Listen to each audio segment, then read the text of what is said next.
Bonjour mes amis.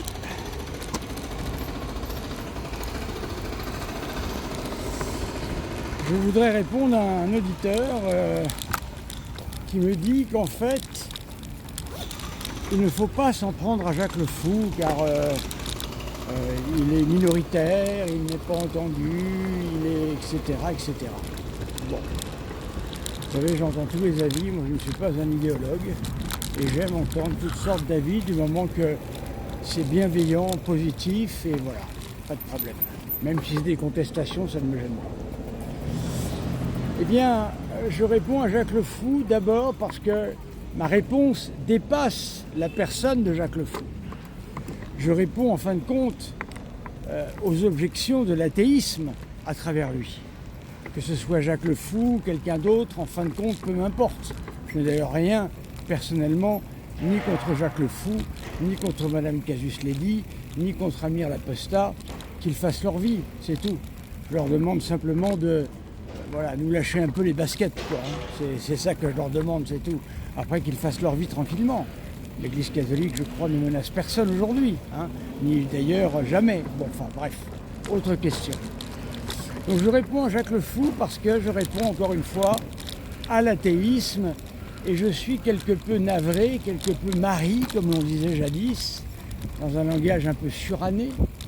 Eh bien, je suis mari de voir que nous ne sommes pas nombreux comme prêtres à intervenir et à répondre à ces gens-là.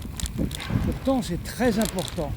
Alors, je vois des abbés qui font d'excellentes vidéos, mais j'aimerais qu'ils puissent répondre un peu à tous ces gens. Je pense que ça serait véritablement très intéressant.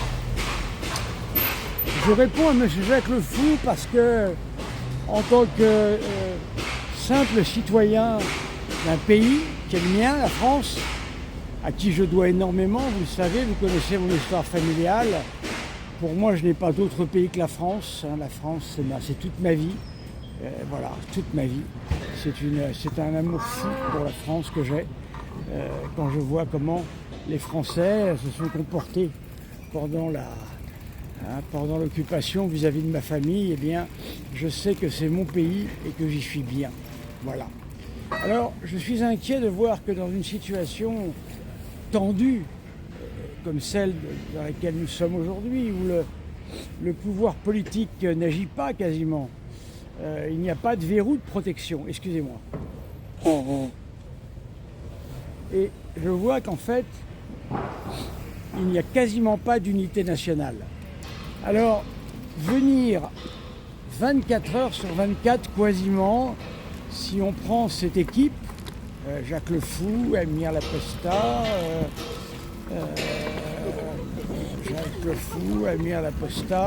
Madame Casus Lady, Monsieur Ali Baba, etc., etc. Voilà. Donc, se relayant, on a quasiment une propagande 24 heures sur 24. Et ce qui m'inquiète beaucoup dans cette propagande, c'est que dans une époque comme la nôtre, où il suffit en fin de compte de très peu de choses pour embraser un incendie que personne ne saura éteindre, avec tous les risques de guerre civile que nous avons à l'heure actuelle, parce qu'il y a des officines qui ont intérêt à cette guerre civile, il faut le savoir. Alors venir agiter comme ça des idées aussi profondes, aussi dangereuses que la religion, venir attaquer comme ça, je vois des blasphèmes, Madame Casus Lady qui s'évertue à faire des blasphèmes, absolument, il faut insulter, il faut blasphémer, mais qu'est-ce que ça veut dire? On se croirait rendu à la commune avec la même violence. On commence par faire des blasphèmes comme ça, gratuitement, parce qu'il faut blasphémer. Et comment ça finit? Voilà la question qu'on peut se poser. En tous les cas, je crois ne pas m'avancer beaucoup en disant qu'on crée un climat de haine. Voilà. Donc c'est pour ça que j'interviens également.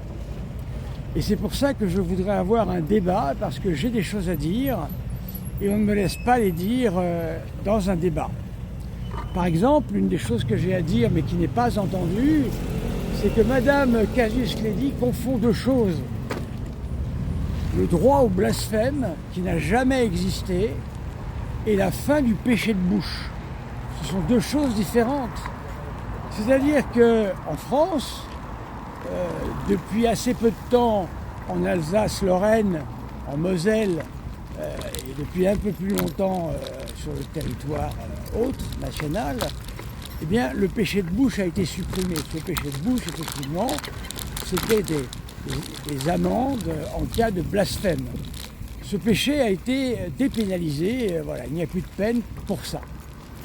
Mais ce n'est pas parce qu'on a supprimé ça et que la critique légitime des religions est possible, bien sûr.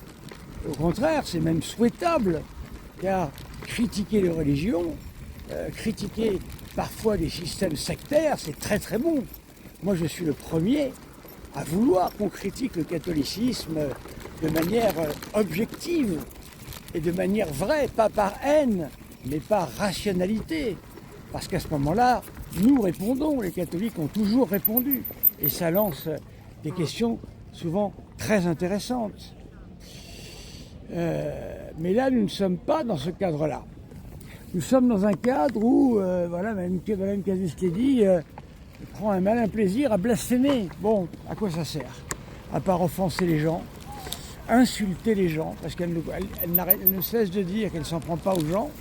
Mais quand on insulte notre Seigneur Jésus-Christ, pour ma part, quand on insulte mais Dieu, tout ça, ben écoutez, il ne faut pas s'étonner de vouloir mettre un incendie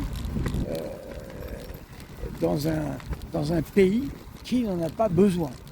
Voilà.